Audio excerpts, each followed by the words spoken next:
Assalamualaikum warahmatullahi wabarakatuh. Alhamdulillahi rabbil alamin. Wabihi nasta'in. Wassalatu wassalamu ala khatamil anbiya'i wal mursalin. Nabiyyina Muhammadin wa ala alihi wa sahbihi ajma'in, amma ba'du. Pada pagi ini kita menyambung pengajian kita dalam tafsir bagi ayat-ayat Ya ayyuhalladzina amanu, ayat yang dimulakan khitabnya dengan Ya ayyuhalladzina amanu. Pada kelas yang lepas, kita telah pun mengambil tafsiran ayat Ya ayyuhalladzina amanu idza tadayantum bidainin ila ajalin musamman faktubuh, ayatul dain. Kemudian kita berpindah kepada ayat seterusnya yang bermula dengan Ya ayyuhalladzina amanu dalam surah Ali Imran. Dan surah Ali Imran dari segi tertib mushaf ialah surah yang ketiga selepas Al-Fatihah, Al-Baqarah, kemudian Ali Imran. Dan Al-Baqarah dan Ali Imran ialah Az-Zahrawan, yang mana kedua-dua surah ini adalah dua surah yang sangat memberikan banyak faedah kepada mereka yang membacanya selalu. Dan panjang surah Ali Imran ialah 200 ayat. So menjadikan dia adalah surah yang kedua terpanjang selepas daripada Suratul Baqarah. Ya. Suratul Baqarah 200 lebih. Ya.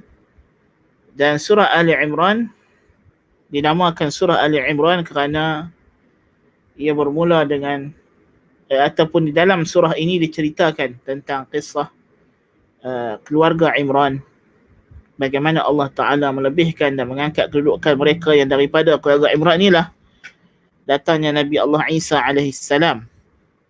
Maka sebab itulah dalam surah Ali Imran kita akan dapati dalam surah ini di antara tema-temanya ialah mencela, mengherdik, mencemuh, mengkeji ahli kitab, iaitulah orang Yahudi dan Nasrani, dan khususnya Nasrani yang menyembah, na'udzubillahi min zalik, yang menyembah Nabi Isa alaihissalam.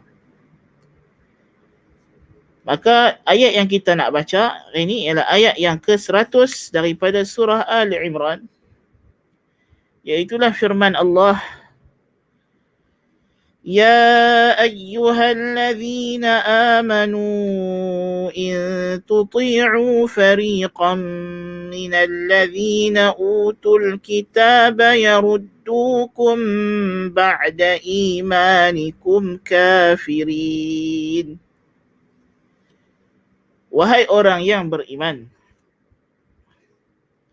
jikalau kamu taat, kamu ikut arahan, tindakan, suruhan, tata cara sekelompok daripada mereka yang telah diberikan kitab sebelum kamu, yakni ahli kitab, mereka akan membawa kamu berpatah balik setelah keimanan kamu menjadi kufur. Mereka akan menyebabkan kamu jadi kafir.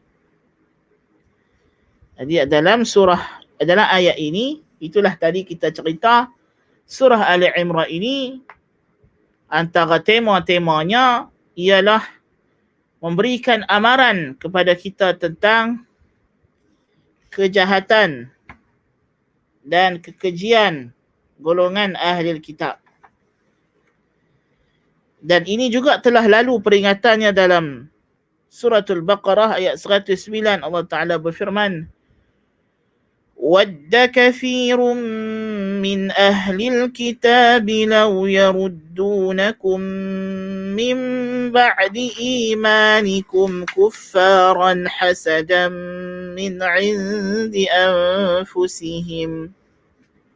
Kebanyakan ahli kitab itu, jikalau mereka kebanyakan ahli kitab itu suka jikalau mereka boleh menyebabkan kamu berpatah balik menjadi kufur setelah iman kerana sikap hasad mereka. Jadi dalam ayat 100 surah Ali Imran, Allah Azza wa Jalla menegaskan lagi kepada orang yang beriman bahayanya kita percaya kepada orang kafir ahli kitab. Apatah lagi yang bukan ahli kitab. Ini kerana orang kafir ahli kitab lebih dekat dan hampir kepada orang Islam. Kerana mereka berkongsi persamaan dengan orang Islam dari segi kepercayaan terhadap para anbiya yang terdahulu. Kepercayaan kepada kitab-kitab yang terdahulu. Sama-sama mengaku sebagai ahli tauhid walaupun hakikatnya golongan ahli kitab telah terjebak ke dalam syirik. Tetapi mereka tak mengaku dan mereka menganggap diri mereka ahli tauhid. Sebab itulah Allah Ta'ala berfirman, Lam yakunil ladhina kafaru min ahlil kitab wal musyrikina mufakkina hatta ta'tiyahumul bayyinah. Seperti yang telah kita jelaskan maksud ayat ini dalam suratul Bayyinah pada sesi yang telah lalu dalam tafsir Qisaril Mufassal. Maka dalam ayat 100 surah Ali Imran, Allah Ta'ala memperingatkan orang beriman bahawasanya orang ahli kitab itu amat gemar dan berusaha untuk menyesatkan orang Islam. Ya. Orang ahli kitab itu mereka suka untuk menyesatkan umat Islam dan mereka adalah musuh umat Islam, bukannya teman, bukannya kawan. Ya. Sebab itulah Allah Ta'ala kata, wahai orang yang beriman, jikalau kamu taat kepada sebahagian ahli kitab itu, sama ada di sini fariqan, min di sini ialah sama ada kita kata dia tab'id, jadi bukanlah kita kata ahli kitab di sini ialah sekelompok daripada mereka yang memang ada agenda yang jahat. Tentulah walaupun ini adalah sifat asal orang kafir, tapi bukan semua orang kafir itu akan ada sikap yang sebegini, kerana ada di kalangan mereka itu yang telah dijinakkan hati mereka oleh Allah Ta'ala untuk dekat kepada Islam dan seterusnya memeluk agama Islam kemudiannya.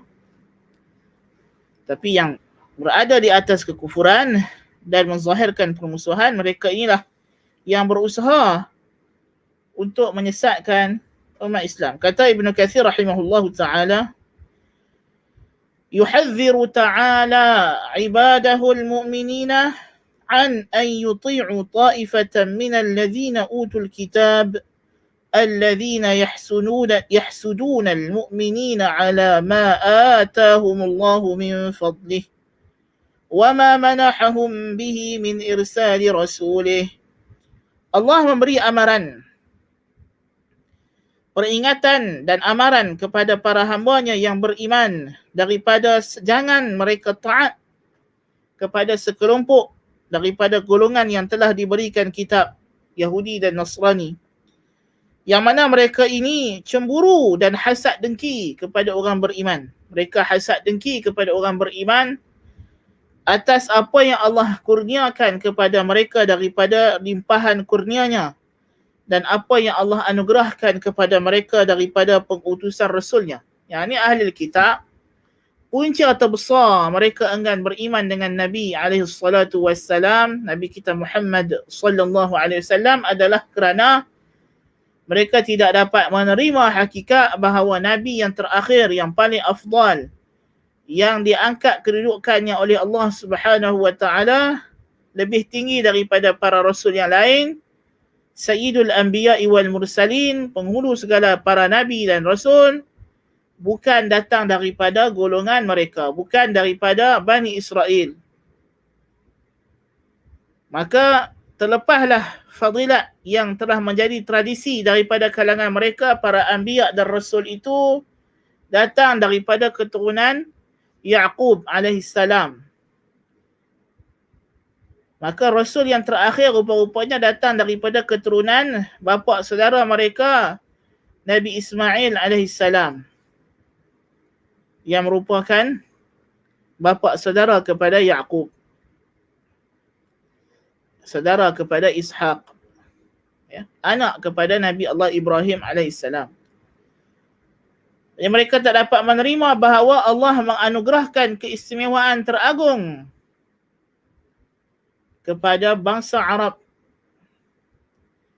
Yang mana bangsa Arab, Arab Quraisy Makkah terutamanya, mereka bukanlah bangsa yang besar. Bukan ada empayar-empayar yang hebat seperti ahli kitab. Ya. Tetapi akhirnya bangsa yang terpencil duduk di kawasan pergunung ganang ini yang diangkat oleh Allah Azza wa Jalla sebagai daripada kalangan mereka lah Allah angkat Rasul terakhir, Rasul yang paling mulia. Tilkar rusulu faddalna ba'dahum ala ba'd minhum man kallama Allah wa rafa'a ba'dahum darajat. Allah angkat Nabi kita Muhammad sallallahu alaihi wasallam darjat yang tinggi. Allah mengangkat kedudukannya. Allah mengangkatnya naik ke langit ke-7. Sedangkan Nabi Allah Musa alaihissalam hanya diangkat sampai langit ke-4 masa nak terima Taurat. Tapi Nabi SAW nak terima salat, angkat sampai langit ke-7. Sampai naik ke Sidratul Muntaha. Allahu Akbar kabira, walhamdulillahi kathira, wa subhanallahi bukratan wa asila. Jadi sebab itulah Allah Ta'ala berfirman dalam suratul Baqarah ayat 109 telah kita baca tadi. Wadda kathirun min ahlil kitabi law yaruddunakum ba'da imanik. وَدَّ كَثِيرٌ مِّنْ أَهْلِ الْكِتَابِ لَوْ يَرُدُّونَكُمْ مِنْ بَعْدِ إِيمَانِكُمْ كُفَّارًا حَسَدًا مِنْ عِنْدِ أَنفُسِهِمْ kerana mereka dengki kepada orang beriman. وَهَكَذَا قَالَهَا هُنَا, dan di sini ayat 100 surah Ali Imran, Allah Jalla fi'ula menegaskan, in tuti'u fariqan minal ladhina utul kitaba yaruddukum ba'da imanikum kafirin. Jikalau kamu taat, kamu ikut suruhan jejak langkah mereka yang diberikan kitab, maka mereka itu akan menterbalikkan, akan membawa kamu balik ke belakang setelah mana kamu beriman, kamu menjadi kufur semula. Na'udzubillahi min zalik. Kata Abu Sa'ud rahimahullahu ta'ala, talwinun lil khitab wa tawjihun lahu ila al-mu'minina tahdhiran lahum an ta'ati ahli al-kitab wal iftitani bi fitnatihim ithra tawbikhihim bil ighwa'i wal idlal rad'an lahum an dhalika. Ini adalah mempelbagaikan, Allah Ta'ala mempelbagaikan khitab, ucapannya, dan menunjukkannya kepada orang mukminin sebagai amaran kepada mereka daripada mentaati ahli kitab. Jangan sampai mereka taat kepada ahli kitab dan terpesona dengan fitnah mereka. Setelah mana Allah mencela mereka dengan sikap suka menyesatkan sebagai satu cara untuk mengherdik mereka daripada melakukan perkara tersebut, menghalang orang mukmin daripada mengikut jalan ahli kitab. Ini sesuai, ya, dengan ayat-ayat yang sebelum ini. Ya. Allah Subhanahu wa taala menceritakan tentang perangai ahli kitab, ya, yang mana mereka enggan menunaikan haji ke Baitullah dan enggan menerima pertukaran qiblah dan pertukaran tempat melaksanakan ibadah haji. Bermula daripada ayat ke-96, Allah Ta'ala berfirman, Inna awwala baitin wudi'a linnasi lalladhi bibakkata mubarakan wa hudan lil'alamin. فيه آيات بينات مقام إبراهيم ومن دخله كان آمنا ولله على الناس حج البيت من استطاع إليه سبيلا وَمَنْ كَفَرَ فَإِنَّ اللَّهَ غَنِيٌّ عَنِ الْعَالَمِينَ. Sesungguhnya rumah yang pertama sekali dibina sebagai tempat ibadah untuk manusia beribadah kepada Allah adalah yang terletak di Bakkah, dan Bakkah ialah Makkah.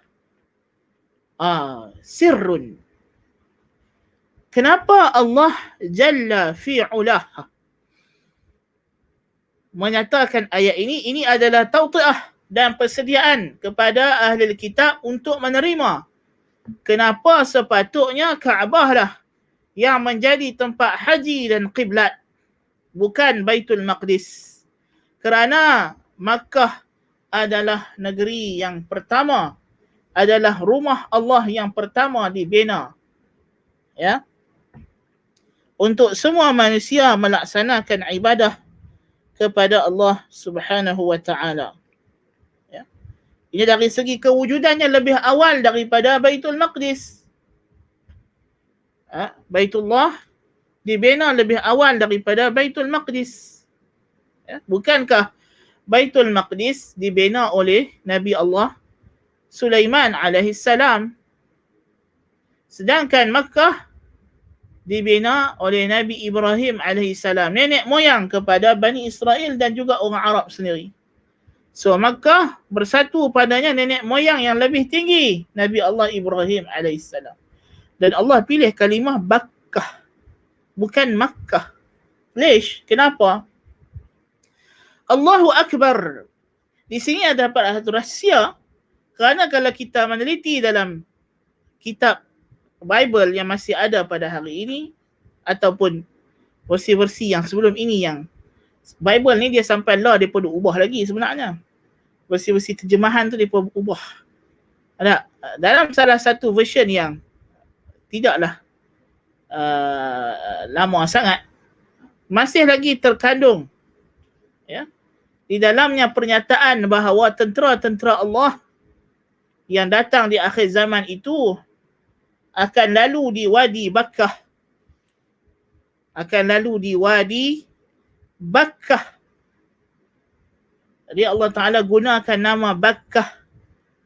Maka inilah dia Bakkah yang telah diberitahu kepada mereka dalam kitab lama, dalam perjanjian lama, dalam kitab turunkan kepada Nabi Allah Musa dan Isa, Taurat dan Injil, bahawa di akhir zaman nanti tentera-tentera Allah itu datang daripada Wadi Bakkah.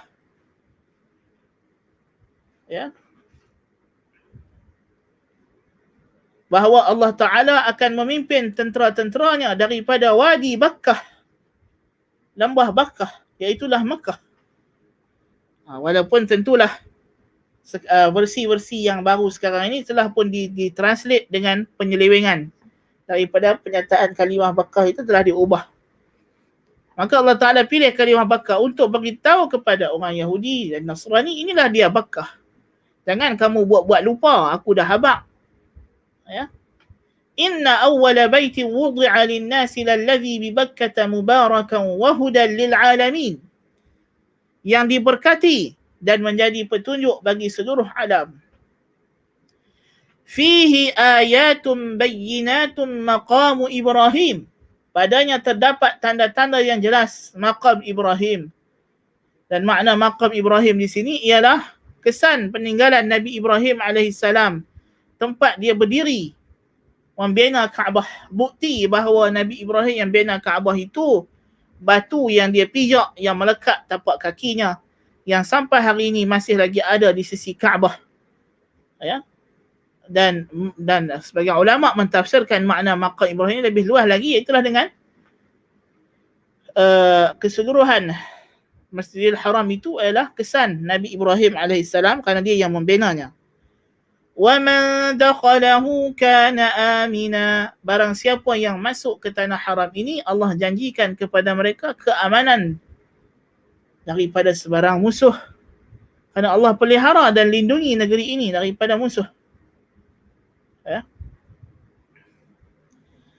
Kemudian Allah Ta'ala datangkan perintahnya walillahi 'alan nasi hajjul bait, dan bagi Allah, untuk Allah itu kewajipan ke atas setiap manusia menuju ke Baitullahil Haram di Makkah, di Bakkah, bagi sesiapa yang mampu, man istata'a ilaihi sabila wa man kafara fa innallaha ghaniyyun 'anil 'alamin. Barang siapa yang kufur, ingkar dengan syariat ini, maka sesungguhnya Allah Maha Kaya, tidak berhajat sama sekali kepada mana-mana makhluknya dalam alam ini.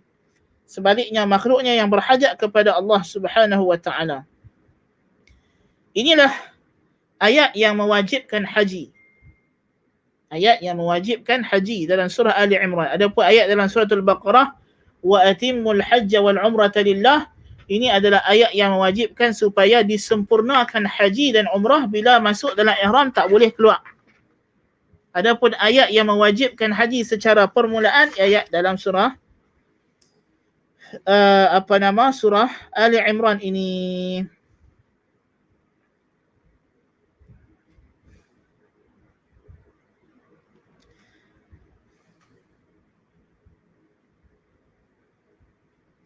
Lalu orang yang dikatakan yang kafir di sini ialah seperti yang diriwayatkan para ahli tafsir, ialah ahli kitab, yakni Yahudi dan Nasrani. Ya, Yahudi dan Nasrani. Mereka yang enggan. Kata Ikrimah, lamma nazalat وَمَنْ يَبْتَغِي غَيْرَ الْإِسْلَامِ دِينًا فَلَنْ يُقْبَلَ مِنْهُ قَالَتِ الْيَهُودُ فَنَحْنُ مُسْلِمُونَ قال الله عز وجل فاخصمهم فحجهم، يعني فقال لهم النبي صلى الله عليه وسلم إن الله حج البيت من استطاع إليه سبيلا. Orang Yahudi bila turun ayat وَمَنْ يَبْتَغِي غَيْرَ الْإِسْلَامِ دِينًا فَلَنْ يُقْبَلَ مِنْهُ, barang siapa yang mencari selain daripada Islam sebagai agama, tidak diterima daripada mereka, kata Allah. Lalu Yahudi kata, kami pun Islam, kami menyerah diri kepada Allah. Makna Islam ialah menyerah diri kepada Allah dan tidak mensyirik ke Allah. Kami tak sembah berhala, dia kata. Lalu Allah Ta'ala uji mereka dengan ayat ini. Jikalau betul kamu muslimin, ini dia kefarduan yang Allah fardukan kepada orang Muslim, ialah melaksanakan haji ke Baitullahil Haram. Barang siapa yang ingkar syariat ini, maka dia adalah kafir. Datang dalam hadis, walaupun pada sanadnya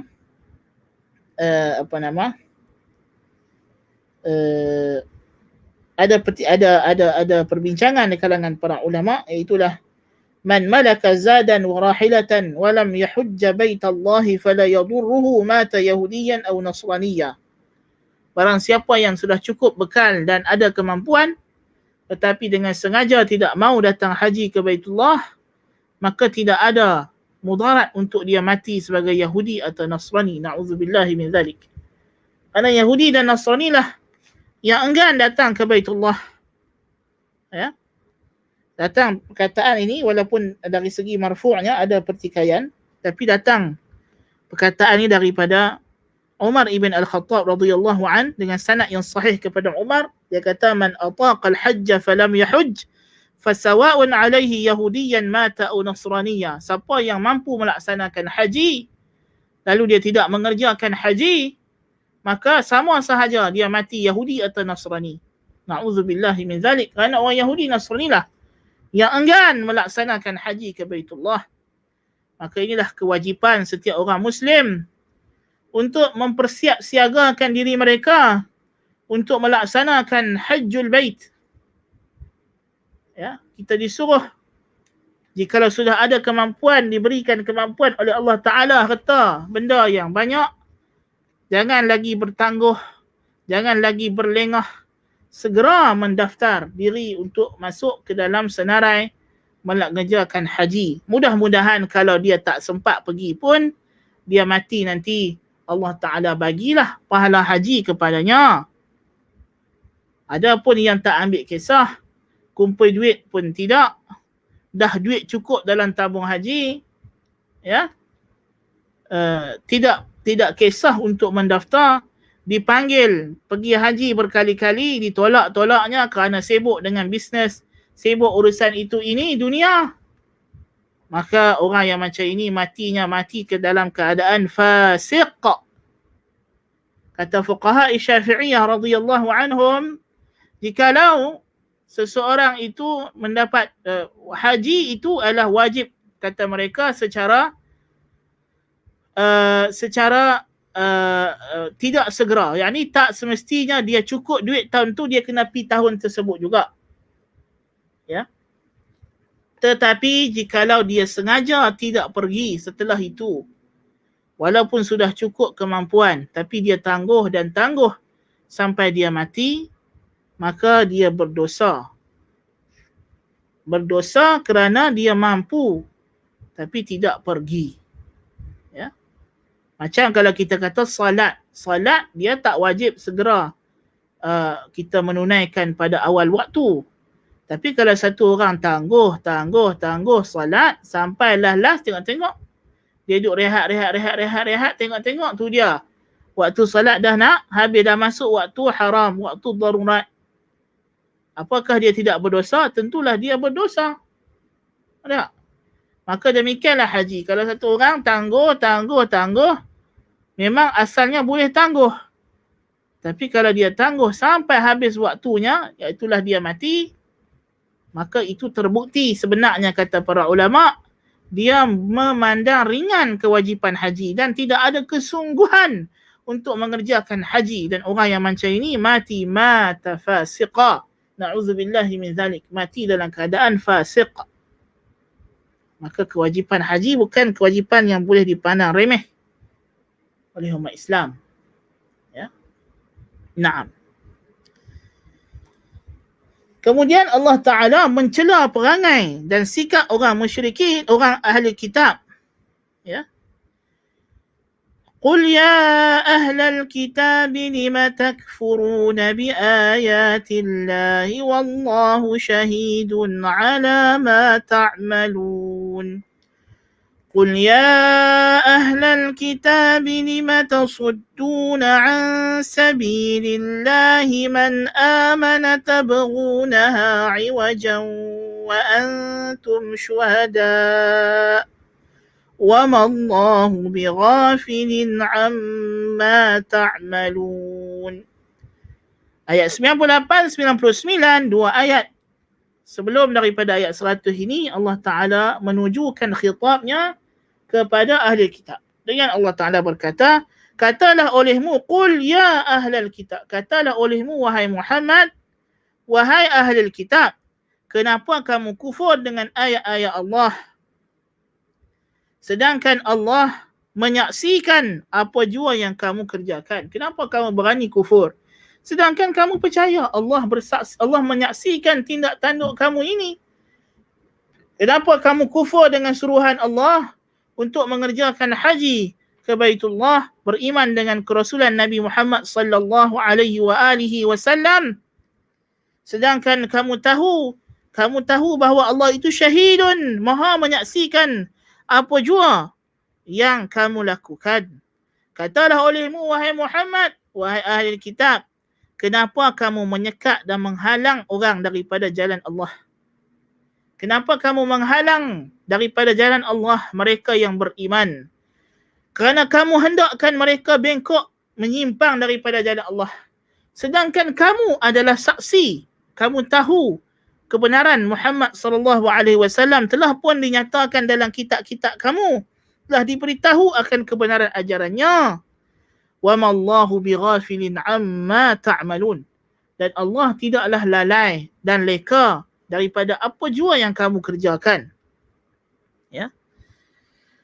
Jadi pada ayat 98-99 Allah Ta'ala khitab dia tuju kepada ahli kitab. Allah Ta'ala suruh Nabi cakap ke ahli kitab yang perangai kamu ni, lima tasudduna man amana billahi, lima tasudduna an sabilillahi man amana tabghunaha iwaja.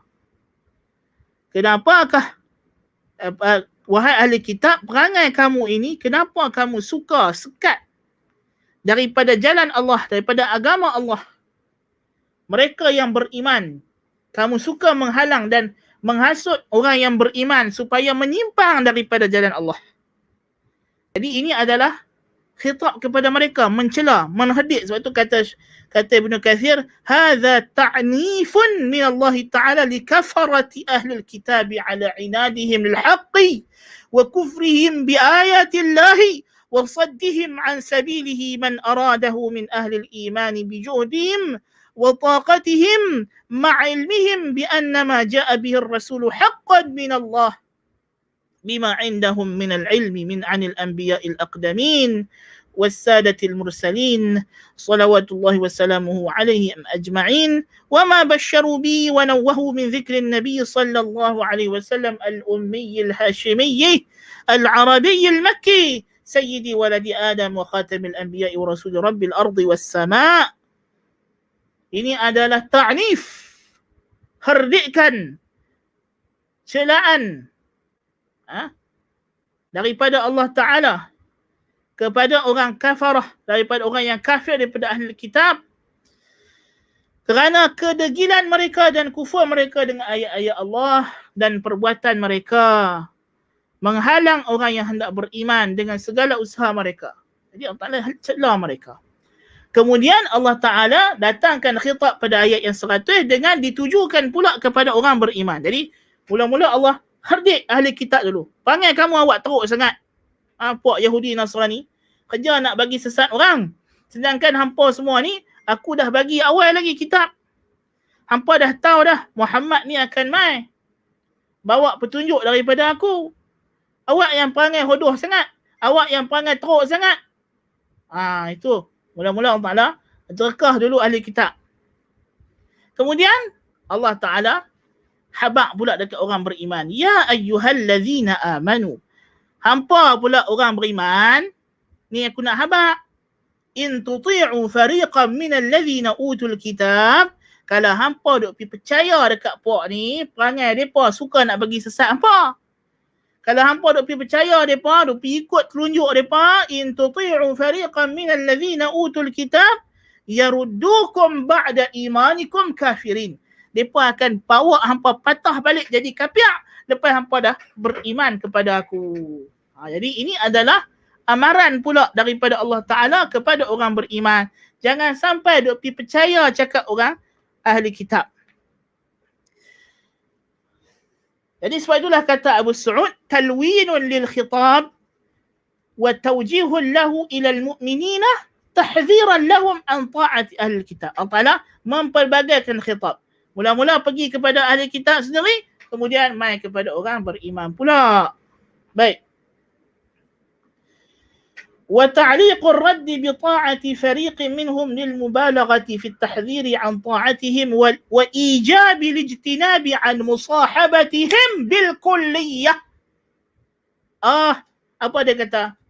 Kata Syekhul Islam Abu Sa'ud, dan digantungkan ar-radd, yakni perbuatan mereka patah balik, membawa kita patah balik, na'udzubillahi min zalik, daripada iman kepada kufur, dengan taat. In tuti'u, dengan syarat di sini dia kata in tuti'u fariqan minal ladzina utul kitab. Jikalau, in syartiyah, in tuti'u fariqan minal ladzina utul kitab, apa jawab syarat dia? Yaruddukum ba'da imanikum kafirin. In syartiyah jazim li fi'lain.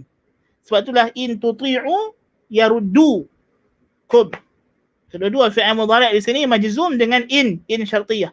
Jikalau kamu taat mereka, in tuti'u fariqan minal ladzina utul kitab yaruddukum, mereka pasti akan membawa kamu ke belakang, ba'da imanikum, akan bawa kamu balik setelah keimanan kamu, setelah kamu beriman, kafirin, kamu balik jadi kafir. Na'udzubillahi min zalik.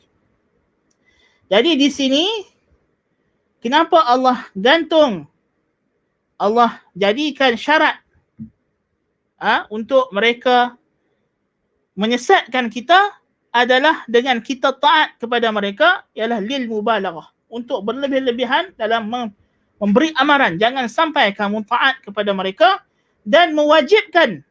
Di sini ada ijab, ada perintah. Apa perintahnya? Macam kita dah sebut setiap ayat, ya ayyuhallazina amanu, Ada perintah yang Allah Ta'ala nak suruh, ada larangan yang Allah nak larang kita. So di sini ada perintah mewajibkan supaya kita menjauhi, to distance ourselves daripada bergelumang, bercampur gaul dengan mereka secara total.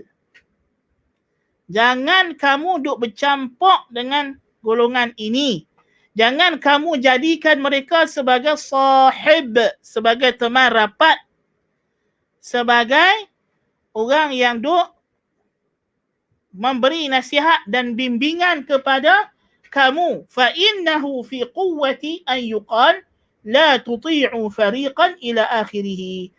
Ayat ini maknanya semacamlah kalau Allah Ta'ala kata janganlah kamu taat. Tapi dengan cara yang lebih mubalaghah, yang lebih lagi hebat lagi untuk sampai ke jiwa orang yang beriman. Allah Ta'ala tak kata jangan taat. Tetapi Allah cerita kesan buruk yang dahsyat kalau kita taat kepada ahli kitab. Kalau kita ikut telunjuk mereka. Apa kesan dahsyat ini? Kesannya kita akan kembali kafir, jadi murtad, na'udzubillahi min zalik. Jadi nak habaq kata betapa ngerinya dan betapa buruknya akibat daripada kita pi berkawan, pi bersahabat dengan orang kafir. Ya? Itu maksud ayat di sini. Jadi maknanya di sini ialah larangan.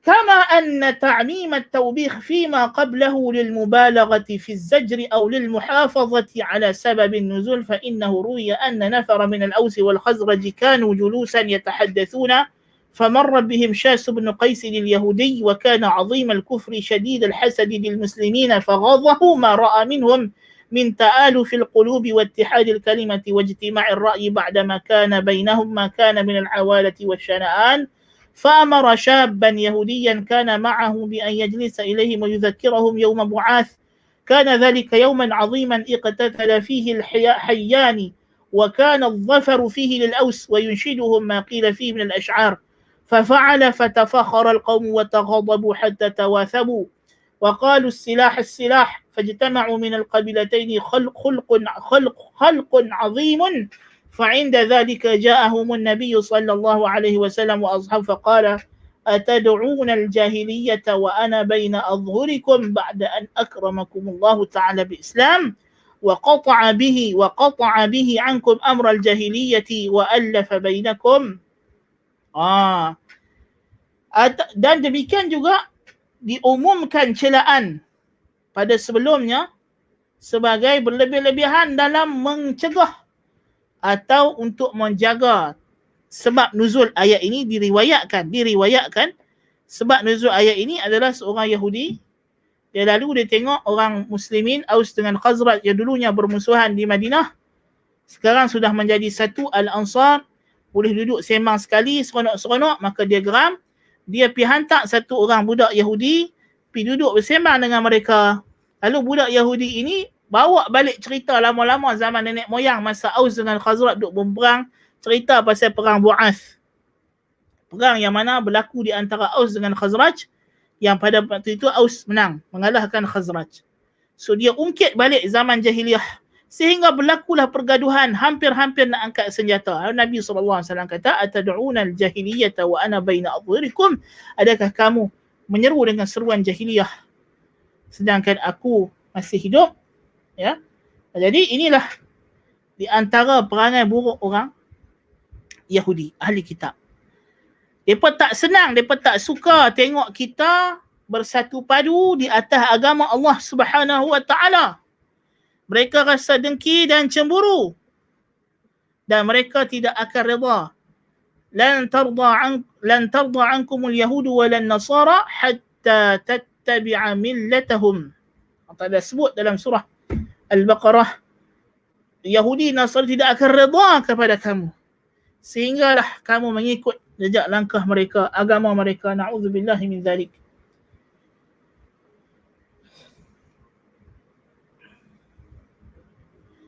فعلموا أنها نزعة من الشيطان وكيد من عدوهم فألقوا السلاح واستغفروا وعانق بعضهم بعضا وانصرفوا مع رسول الله SAW. Tapi mereka Nabi tegur itu, mereka pun sedar ini adalah cubaan jahat musuh mereka Yahudi untuk memecah belahkan mereka.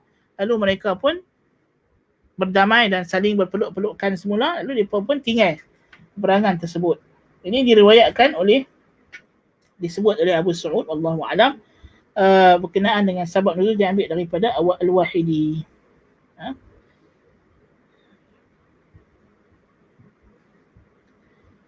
Dan kata Allah Ta'ala kafirin di hujung ayat, sama ada dia adalah maf'ulun thani, maf'ul kedua bagi fi'il liyaruddukum ala tadminir raddi ma'na tasir.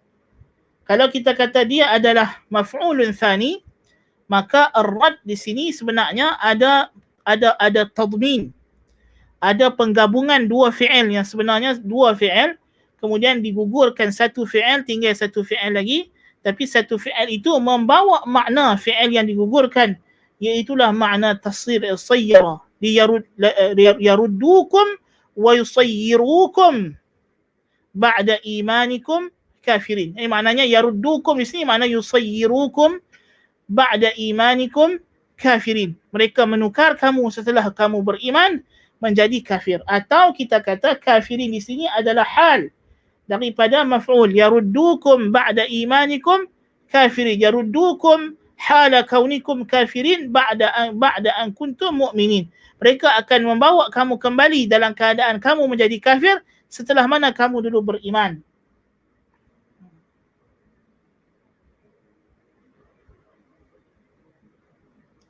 Tapi kata Abu Sa'ud, taujih yang pertama lebih kuat, lebih masuk. Adkhalu fi tansihil mu'minina an nisbatihim ila al-kufri lima fihi min at-tasrih bi kawn al-kufri al-mafrudi bi tariq al-qasri wa irad al-zarfi ma'a 'adam al-hajati ilayhi ضرورة سبق الخطاب بعنوان المؤمنين واستحالة تحقق الرد إلى الكفر بدون سبق الإيمان مع توسطه بين المفعولين لإظهار كمال شناعة الكفر وغاية بعده من الوقوع إما لزيادة قبح الصارف العاقل عن مباشرته أو لممانعة الإيمان له كأنه قيل بعد إيمانكم الراسخ وفيه من تثبيت المؤمنين ما لا يخفى.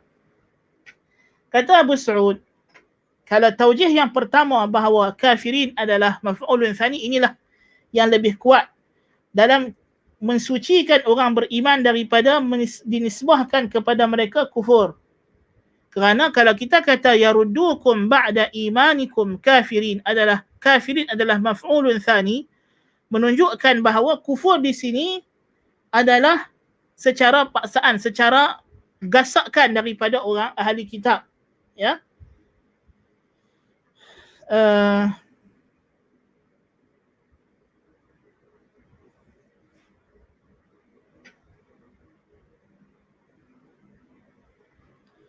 Dan didatangkan zaraf, iaitulah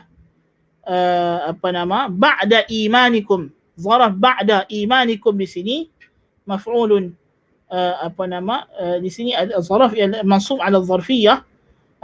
Ba'da imanikum kafirin. Kenapa datangkan zaraf di sini?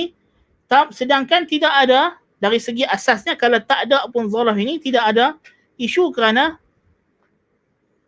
memanglah tentulah maksud jadi kafir itu setelah beriman. Kalau dikatakan in tuti'u fariqan minal ladzina utul kitaba yaruddukum kafirin. Boleh tak boleh? Boleh. Jadi kenapa Allah Ta'ala letakkan di sini ba'da imanikum, sedangkan ayat kita dah tahu dah ayat ni tuju kepada orang beriman, ya ayyuhalladzina amanu. So makna menukar kamu menjadi kafir, ini menukar kamu setelah beriman. Kenapa disebut ba'da imanikum di sini?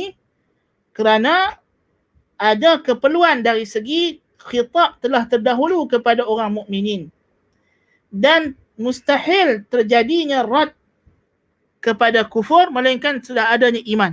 Kerana Allah Ta'ala nak bagi tahu bahawa yang mereka nak sesatkan kamu ini setelah kamu beriman, bukan sebelum kamu beriman sahaja. Bahkan kalau kamu dah beriman pun, mereka ni tak pernah putus asa untuk menyesatkan kamu supaya kamu jadi murtad, na'udzubillahi min zalik. Dan diletakkan ba'da imanikum ini di pertengahan di antara dua maf'ul. Yaruddukum, kum maf'ul pertama, kafirin maf'ul kedua. Di antara dua maf'ul ini diletakkan zaraf ba'da imanikum liizhari kamali syana'atil kufri wa ghayati bu'dihi minal wuqu'. Untuk menyatakan betapa jeleknya kufur. Kerana kalau kufur setelah iman, ini lebih jelek lagi. Sebab itulah kufur yang orang yang murtad lebih berat dan lebih besar dosanya di sisi Allah daripada kufur asli yang mana dia dilahirkan oleh ibu dan ayah yang kafir dan dia membesar dalam keadaan kufur. Ya. Kerana kufur adalah satu benda yang jelek yang berlawanan dengan akal yang sarih. Dan tentulah jikalau ia berlaku setelah beriman, setelah Allah Ta'ala beri kepada kita akal yang waras, kita beriman, ya, iman itu ialah akal yang waras dan kufur ialah akal yang tidak waras, tidak rasional. Tentulah ini adalah lebih jelek lagi. Setelah mana kita mendapat hidayah, setelah kita tahu kebenaran, kita tahu mana yang hak, mana yang batil, dan kita dah pun beramal dengan yang hak dan kita dah lawan yang batil pada asalnya, tiba-tiba kita patah balik, kita pergi jadi penyokong batil dan kita lawan yang hak. Bukan sahaja kita tahu, tapi kita dah beramal dan hak tersebut. Tak. Tentulah ini lebih jelek lagi dan lebih teruk lagi daripada orang yang hanya tahu tapi dia tak pernah beramal dengan orang yang memang daripada awal lagi dia tak pernah mengiktiraf kebenaran tersebut. Tentu lebih jelek lagi orang yang dah tahu dan beramal dengan kebenaran dan membantah kebatilan, tiba-tiba dia pusing 360 darjah. Na'udzubillahi min zalik. Ya. Dan pada perkataan ba'da imanikum ini juga ada galakkan kepada orang beriman supaya kekal, stay on track. Jangan kamu terpesong kerana kamu sudah berada di atas kebenaran. Mana mungkin kamu setelah Allah beri kebenaran, Allah berikan iman yang kukuh, akal yang sejahtera kepada kamu, tiba-tiba kamu buat satu tindakan yang sangat bodoh, sangat keji, sangat jelek, kamu pergi taat orang musyrikin, orang kafirin, orang ahli kitab, lalu kamu jadi kufur semula. Na'udzubillahi min zalik. Jadi ini adalah untuk mentasbit, untuk mengukuhkan jiwa orang mukminin juga dari satu segi yang lain, supaya mereka konsisten dengan iman kepada Allah Subhanahu wa taala. Kerana Allah nak bagi tahu bahawa kamu sekarang sudah pun dibimbing oleh Allah Taala. Janganlah kamu terpedaya lagi dengan pujuk rayu, dengan fitnah dan dengan pelbagai hasutan yang dibawa oleh golongan ahli kitab yang kafir yang hendak menyesatkan kamu daripada jalan Allah Subhanahu wa taala. Tengok. So ini adalah di antara bagaimana Allah Ta'ala nak bagi tahu kepada kita kena jauh sungguh-sungguh daripada mengikuti jejak langkah orang kafir. Kalau kita lihat surah Ali Imran daripada awal surah, ya,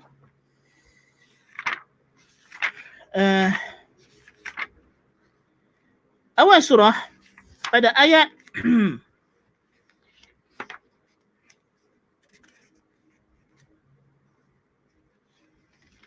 ayat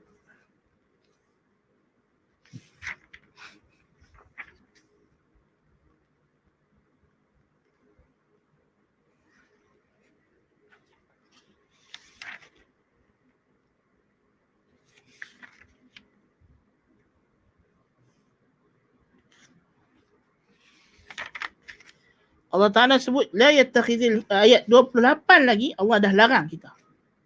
Daripada ayat 28 surah Ali Imran, daripada awal surah Ali Imran mula-mula alif lam mim, Allahu la ilaha illa huwal hayyul qayyum nazzala 'alaikal kitaba bil haqqi musaddiqan lima bayna yadayhi min نزل عليك الكتاب بالحق مصدقا لما بين يديه وأنزل التوراة والإنجيل من قبل هدى للناس وأنزل الفرقان. Kemudian Allah cerita pasal perangai ahli kitab apa semua. Kemudian Allah Ta'ala kata la yattakhidhil mu'minuna al-kafirina awliya'a min لا يتخذ المؤمنون الكافرين أولياء من دون المؤمنين. tidaklah orang yang beriman itu menjadikan orang yang kafir sebagai teman rapat, teman setia selain daripada orang yang beriman. Dia tidak akan ambil orang kafir sebagai teman setianya. Tidak akan mengambil orang kafir sebagai teman rapat yang diberikan cinta setia dan kasih sayang melebihi orang yang beriman, sehingga sanggup menggadaikan prinsip-prinsip agama dan memudaratkan orang yang beriman. Tengok. Dan penuh dalam surah Ali Imran ini larangan-larangan daripada kita memberikan wala, kesetiaan kepada orang kafir. Dan inilah bermula daripada ayat 100 Ali Imran ni, kita akan bincang pada sesi-sesi kelas yang akan datang. Kita akan mula membincangkan tentang ayat-ayat yang menyentuh, yang dalam modul kita ni ada banyak ayat-ayat yang bermula dengan ya ayyuhallazina amanu, yang berbentuk larangan daripada kita menjadikan orang kafir sebagai teman rapat, teman setia, ya, bersahabat baik dengan orang kafir, yang kita panggil larangan daripada memberikan wala, kesetiaan kepada orang kafir. Dan ini adalah larangan yang paling banyak dalam Al-Quran setelah larangan syirik. Larangan yang paling banyak datang dalam Al-Quran setelah larangan syirik ialah larangan menjadikan orang kafir, orang musyrik, orang kafir ahli kitab, orang munafik sebagai teman rapat, teman setia. Dan dalam hadis Nabi sallallahu alaihi wasallam banyaklah larangan-larangan ini datang. Ini semua kita akan gabungkan sekali insya-Allah ayat-ayat yang berkaitan, dan kita akan tafsirkan dan syarahkan hukum hakam berkaitan dengan al-wala wal bara. Ayat 101 Allah Ta'ala teruskan celaan ataupun memperingatkan orang mukmin supaya jangan kufur. Allah Ta'ala berfirman, وَكَيْفَ تَكْفُرُونَ وَأَنْتُمْ تُتْلَى عَلَيْكُمْ آيَاتُ اللَّهِ وَفِيكُمْ رَسُولُهُ وَكَيْفَ تَكْفُرُونَ وَأَنْتُمْ تُتْلَى عَلَيْكُمْ آيَاتُ اللَّهِ وَفِيكُمْ رَسُولُهُ وَمَنْ يَعْتَصِمْ بِاللَّهِ فَقَدْ هُدِيَ إِلَى صِرَاطٍ مُسْتَقِيمٍ. Ta'ala kata, bagaimana hampa kamu boleh kufur sedangkan dibacakan kepada kamu ayat-ayat Allah dan pada kamu ada Rasulnya. Rasul duk hidup lagi, macam mana kamu jadi kufur? Adakah patut perbuatan tersebut? Kenapa kamu nak pergi dengar cerita orang kafir, cerita orang ahli kitab? Kamu nak ambil ilmu daripada mereka, kamu nak dapat nasihat daripada mereka, buat apa? Sedangkan Rasul duk ada, duk baca kepada kamu ayat-ayat Allah, boleh membimbing kamu. Ya? Wa man ya'tasim billah, siapa yang berpegang, yang berlindung dengan Allah, faqad hudiya ila siratin mustaqim, maka dia telah diberi petunjuk. Faqad hudiya, dia telah confirm diberi petunjuk ke jalan yang lurus. Di sini Allah Subhanahu wa taala mengatakan bahawa ya'ni anna al-kufra ba'idun minkum wa hasyakum minhu. Kufur ini jauh sebenarnya. Kamu tak sepatutnya boleh terjebak ke dalam kekufuran, terjebak dalam murtad. Kerana hakikatnya antara kamu dengan kekufuran ini ada distance yang jauh. Apakah distance itu? Iaitulah kewujudan ayat-ayat Allah yang duk dibaca kepada kamu dan Rasul yang duk membimbing kamu alaihi salatu wassalam. Seperti mana firman Allah dalam surah Al-Hadid ayat 8, وَمَا لَكُمْ لَا تُؤْمِنُونَ بِاللَّهِ وَالرَّسُولُ يَدْعُوكُمْ لِتُؤْمِنُوا بِرَبِّكُمْ وَمَا لَكُمْ لَا تُؤْمِنُونَ بِاللَّهِ وَالرَّسُولُ يَدْعُوكُمْ لِتُؤْمِنُوا بِرَبِّكُمْ وَقَدْ أَخَذَ مِيثَاقَكُمْ إِن كُنتُم مُؤْمِنِينَ. Dan ayat selepas itu. Kenapa kamu tidak beriman dengan Allah sedangkan Rasul duk menyeru kamu supaya beriman dengan Tuhan kamu, dan dia telah mengambil janji kamu jikalau kamu beriman. Jadi Allah kata tidak ada keperluan. Kamu kamu nak terjebak ke dalam kufur dengan mengikut jejak langkah orang kafir ahli kitab ini, hakikatnya kamu ada benteng-benteng. Jadi kalau kamu pi buat juga, memang jelek sungguh, memang teruk sungguh. Jadi dia ada dua sisi di sini. Sisi pertama nak mengizharkan betapa jelek dan hodohnya jikalau seseorang itu menjadi kufur setelah dia beriman. Dalam keadaan hidayah Allah Ta'ala ada depan mata dia. Ya, ini tentulah satu kekufuran yang sangat teruk. Bukan sahaja hidayah Allah depan matanya, dia telah pun menerimanya pada awalnya. Dia telah pun beramal dengannya. Ya, dan hidayah tersebut masih ada padanya, tidak hilang. Al-Quran masih ada. Sunnah akan terus ada sampai hari kiamat. Jadi sebab itulah orang yang murtad, na'udzubillahi min zalik, sangat jelek, sangat jijik sebenarnya. Nasallallahu al-afwa wal-afiyah. Ya. Kok celah mana kita boleh jadi murtad sedangkan kamu dah diberikan petunjuk oleh Allah. Diberi nampak yang mana yang salah, mana yang batil. Dan kamu telah pun dibimbing oleh Allah untuk beramal dengan yang hak tersebut dan menolak yang batil tersebut. Kemudian hak yang kamu beramal itu masih ada bersama dengan kamu. Maka kalau kamu masih lagi patah balik menjadi kafir setelah itu, memang ini satu kejelekan yang sangat-sangat jelek. Tetapi sebaliknya dalam masa yang sama, ini juga memberikan kita satu rangsangan untuk terus istiqamah di atas Islam. Kerana kita tahu Islam ini tidak akan pudar, tidak akan hilang. Ya. Dan kita tahu bahawa sampai bila-bila pun kita tidak perlu untuk taat kepada ahli kitab. Perintah ini akan terus relevan sampai bila-bila. Sebab kita tahu bahawa Rasul SAW akan terus bersama dengan kita menerusi sunnah-sunnah baginda. Al-Quran di depan mata kita. Ni kita duk baca sekarang. Hadis-hadis Nabi SAW duk ada dengan kita sampailah. Tidak tertinggal walaupun satu apa Nabi SAW cakap.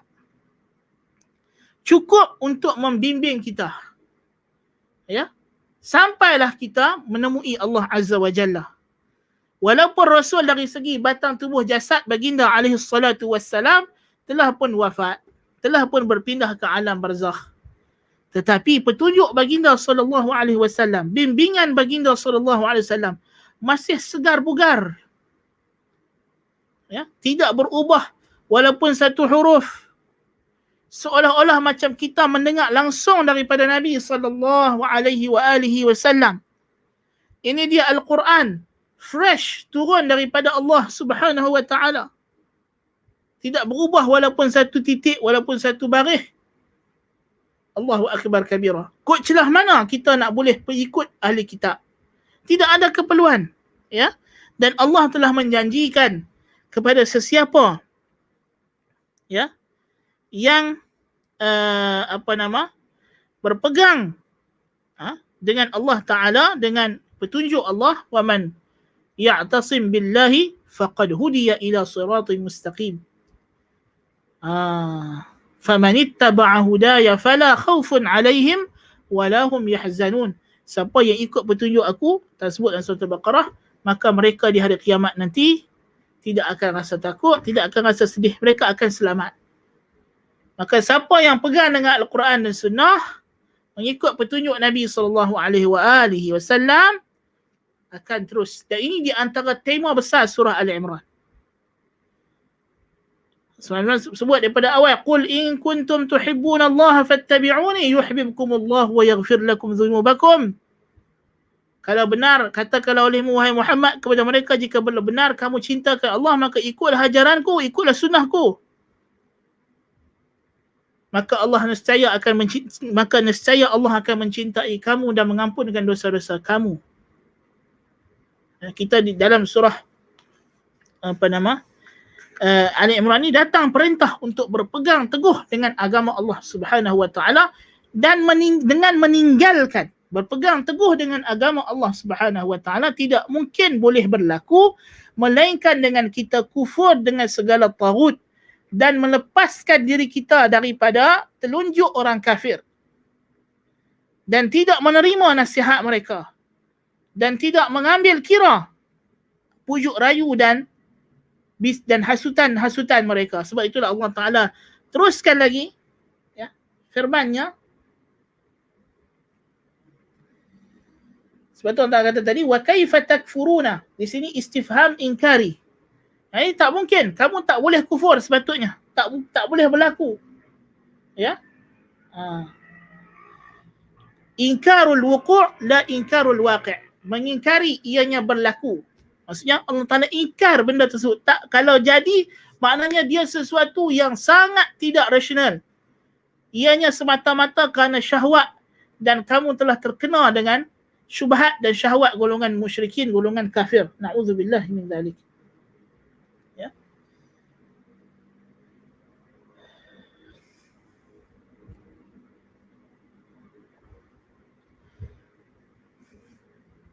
Naam. Jadi sebab itulah selepas itu Allah Ta'ala melanjutkan firman-Nya dengan telah firman, Ya ayyuhalladzina amanu ittaqullaha haqqa tuqatihi wa la tamutunna illa wa antum muslimun. Ini satu lagi ayat, Ya ayyuhalladzina amanu. So dia berkesinambungan.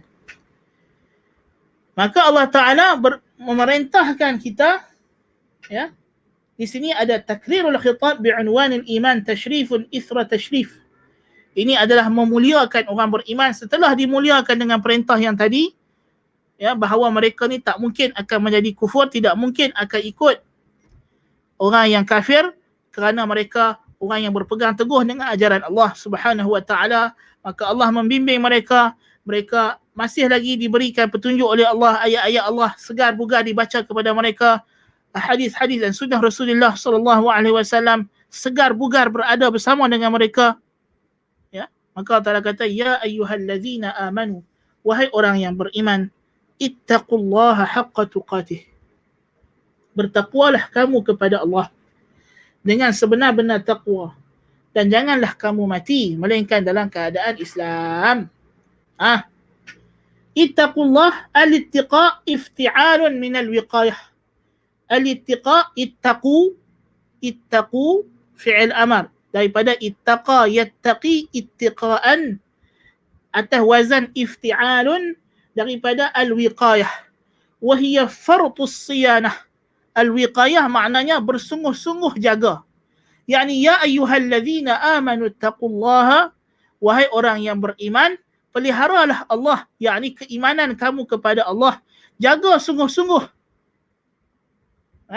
Jadikanlah di antara kamu dengan Allah itu pelindung, daripada azab Allah itu pelindung, ya.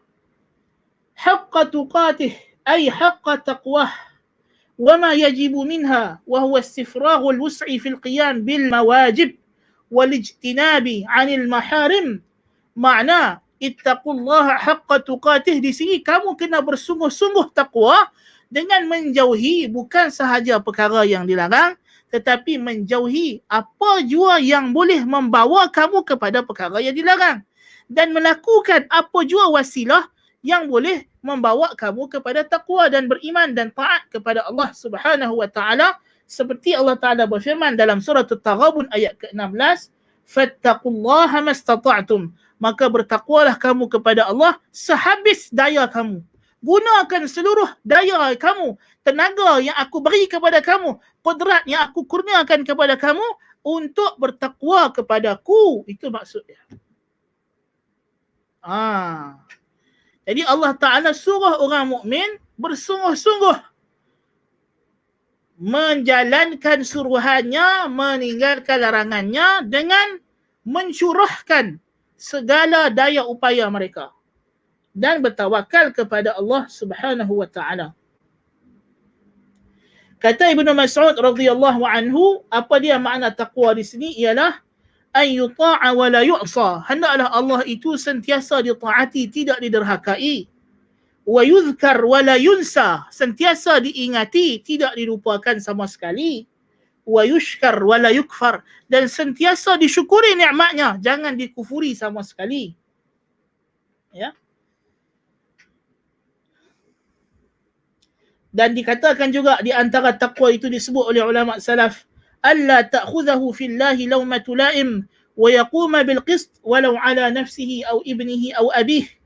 Janganlah dia diambil, dihalang oleh celaan dan cemuhan pencemuh dalam melaksanakan perintah Allah. Jangan dia takut orang kata itu, orang kata ini, orang gelak dia Wahabi, orang gelak dia itu ini. Jangan jadikan itu alasan yang menghalang dia daripada melaksanakan apa jua yang Allah suruh dan meninggalkan apa jua yang Allah larang.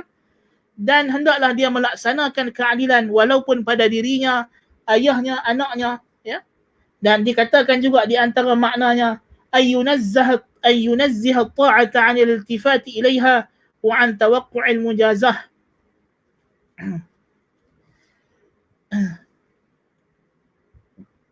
Yaknilah disucikan segala taat itu daripada kita memandang kepada taat, tapi kita mengharapkan Allah Subhanahu wa taala semata-mata, ya.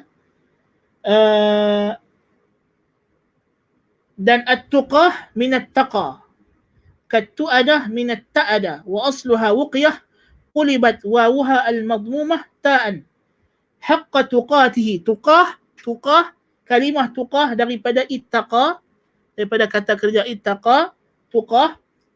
Kat-tu'adah, seperti kalimah tu'adah diambil daripada itta'ada. Tu'adah yakni tenang, tidak tergesa-gesa.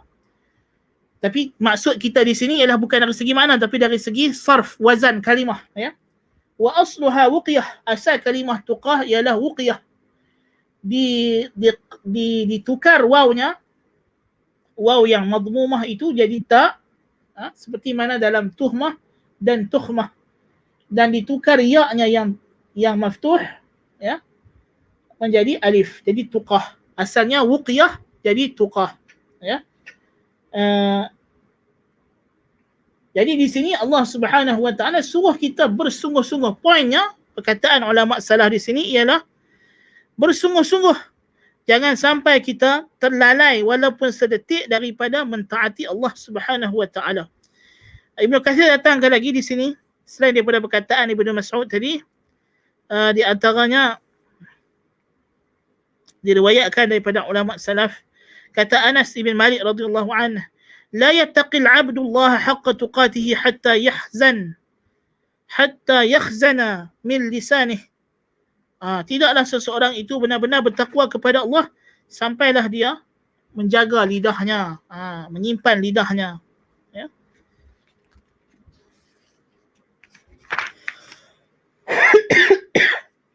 Kemudian Allah Ta'ala kata, وَلَا تَمُوتُنَّ إِلَّا وَأَنْتُمْ مُسْلِمُونَ.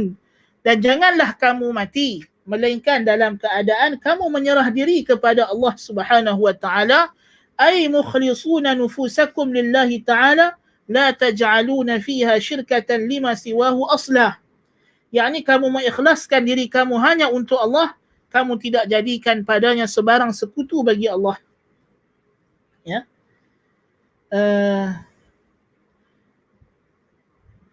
Yakni janganlah kamu mati melainkan dalam keadaan kamu berada di atas keislaman yang teguh. Jadi macam mana kita nak pasti yang kita mati atas Islam? Mati bukan dalam jangkauan kita.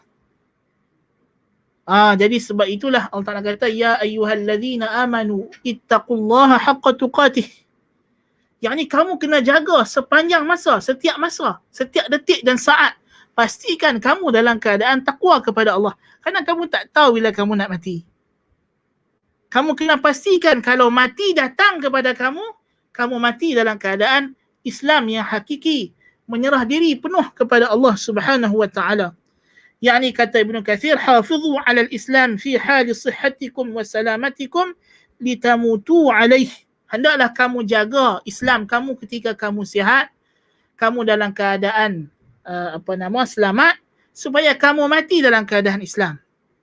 Kerana bila kita menjaga Islam ketika kita sihat, Allah akan jaga keimanan kita dan keislaman kita ketika mana kita sedang nazak, kita didatangi dan digoda oleh syaitan dan iblis. Ketika itu Allah akan jaga kita. Sebab itulah kita disuruh menjaga. Dan kita dah ambil tafsir dalam Qisar dan Mufassal firman Allah Ta'ala dalam surah At-Tin. والتين والزيتون وطور سينين وهذا البلد الأمين لقد خلقنا الإنسان في أحسن تقويم ثم رددناه أسفل سافلين إلا الذين آمنوا وعملوا الصالحات فلهم أجر غير ممنون. Siapa yang masa muda dia menghabiskan usia mudanya dengan takwa, maka pahala itu Tuhan tidak akan sia-siakan, akan terus Tuhan jalankan pahalanya bila dia sudah usia tua, dia dah tak mampu nak beribadat macam masa dia muda. Tetapi tetap Allah Ta'ala tuliskan baginya ganjaran seperti dia beribadat masa dia muda. Kalau kita nak pastikan kita mati dalam keadaan Islam, maka inilah dia, kita kena jaga Islam dan ketika mana kita boleh, kita mampu menjaganya. Ya. Jadi inilah perintah Allah Subhanahu wa Ta'ala. Dan di antara caranya tadi yang tersebut, in tuti'u fariqan minal ladzina utul kitaba yaruddukum ba'da imanikum kafirin. Jangan kita taat ahli kitab. Kita kena jaga Islam kita sungguh-sungguh. Jangan kita ikut telujuk orang kafir. Jangan kita percaya kepada orang kafir. Sesiapa yang percaya kepada orang kafir, dia akan rugi. Na'udzubillah min. Nabi dah pesan, la tusahib illa mu'minah wa la ya'kulu ta'amaka illa taqi. Jangan kamu bersahabat kecuali orang yang beriman. Jangan makan makanan kamu kecuali orang yang bertakwa. Nabi SAW dah bersebut, al-mar'u ala dini khalilih. Seseorang itu berada di atas agama teman setianya, kekasih rapatnya. Falyanzur ahadukum man yukhalil. Hendaklah seseorang kamu perhati siapa yang dia jadikan teman rapatnya. Jadi sebab itulah kita kena pastikan kita punya environment kita adalah environment Islam. Kalau kita nak pastikan kita mati di atas Islam, environment kita adalah environment Islam. Sebab itulah Allah Ta'ala tegaskan, arahkan lagi sekali dengan firman-Nya, wa'tasimu bihablillahi jami'an wa la tafarraqu واذكروا نعمة الله عليكم إذ كنتم أعداء فألف بين قلوبكم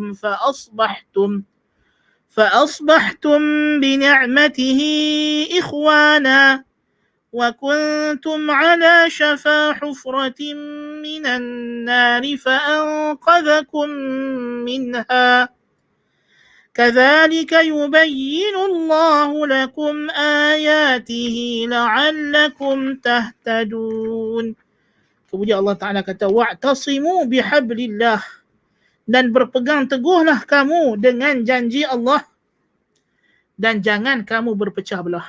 Inilah kalau kamu nak pastikan kamu mati atas Islam, inilah dia. Kamu kena pastikan environment hidup kamu itu bersama dengan janji-janji Allah, bersama dengan orang yang beriman. Bihablillah, ditafsirkan hablillah dengan Al-Quran, ditafsirkan dengan agama Allah, dan semuanya adalah semakna. Ya. Wala tafarraqu, dan jangan kamu berpecah belah, yakni perintah supaya kita melazimi jamaah kaum muslimin. Itu kita kena hidup dalam suasana orang Islam. Sebab itulah Nabi dalam hadis, Nabi SAW kata, ana bari'un min kulli muslimin ya'ishu baina dhahranayil musyrikin. Aku berlepas diri daripada setiap orang Islam yang hidup bersama dengan orang musyrikin. So, kita kena pastikan kita hidup dalam negara yang pemerintahannya dipegang oleh orang Islam. Dalam masyarakat yang masyarakatnya adalah masyarakat yang berpegang dengan ajaran Islam. Berjiran dengan jiran-jiran yang menegakkan agama Islam. Jadi inilah di antara konsep wala' wal bara'. Ya. Bukan kita tak boleh berjiran dengan orang kafir. Bukan kita tak boleh duduk dalam perumahan yang ada orang kafir. Bukan. Tapi kita nak kena pastikan komuniti kita itu ialah komuniti yang dominannya adalah ajaran Islam.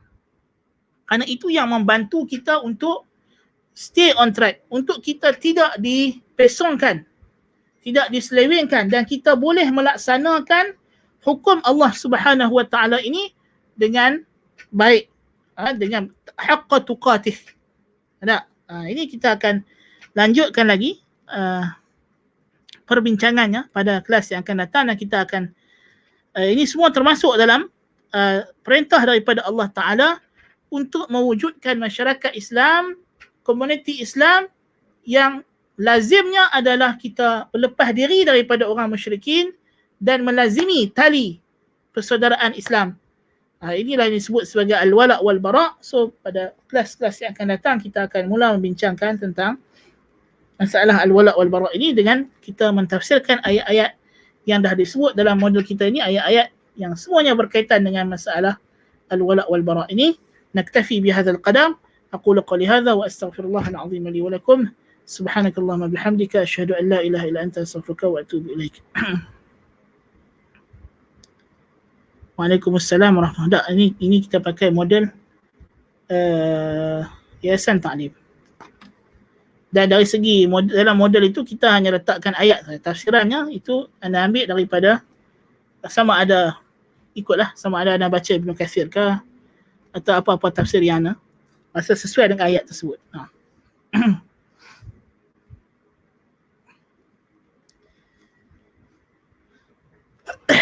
Badal haji. Macam mana badal haji? Adakah wajib? Badal haji wajib jikalau orang yang dibadalkan haji untuknya wajib ke atasnya haji. Kerana haji wajib dengan dua cara. Pertama, wajib seseorang pergi menunaikan haji dengan sendirinya. Jikalau dia ada kemampuan pada tubuh badan dan harta. Orang tu ada harta, tubuh badannya sihat. Maka yang ni dia wajib pergi haji sendirinya. Tetapi kalau dia ada harta, tapi dia sakit. Doktor kata pakcik tak sihat nak pergi haji. Pakcik ni diabetes, gula tinggi, tak boleh pergi haji, saya tak bagi, doktor kata. Atau pakcik ni ada penyakit jantung, atau pakcik ni ada penyakit buah pinggang, memang tak sesuai nak pergi buat haji. So kalau dia tak dapat kelulusan doktor untuk pergi haji, sedangkan dia sudah pun layak mengerjakan haji kerana jumlah keuangannya sudah mencukupi, maka dia wajib badal orang lain buat haji bagi pihak dia masa dia hidup. Jangan tunggu sampai mati. Ya, demikian juga kalau kata dia mati, dia dah ada duit, memang nak pergi haji dalam perancangan tapi tak sempat nak pergi haji, meninggal dunia, maka dibadalkan haji. So kalau dia memang yang wajib haji, maka badal haji itu wajib. Bukannya badal haji ini bukan macam orang kata nak sedekah pahala, bukan. Badal haji ini adalah hukum yang telah sabit sebagai haji menggantikan diri orang yang tak mampu nak pergi haji, sedangkan dia ada kemampuan dari segi keuangan. Maka dia wajib menunaikan haji secara niyabah, secara ganti. Assalamualaikum warahmatullahi wabarakatuh. Kita berkawan dengan orang kafir yang dia sendiri kurang dalam pengamalan agamanya. Ya, orang kafir ini kalau kita berkawan akan mengancam keimanan kita. Kecuali kalau kita berkawan dengan dia itu kerana dia yang telah jinak kepada Islam untuk kita dakwah dan masuk dia kepada Islam, maka dalam proses dakwah tidak mengapa.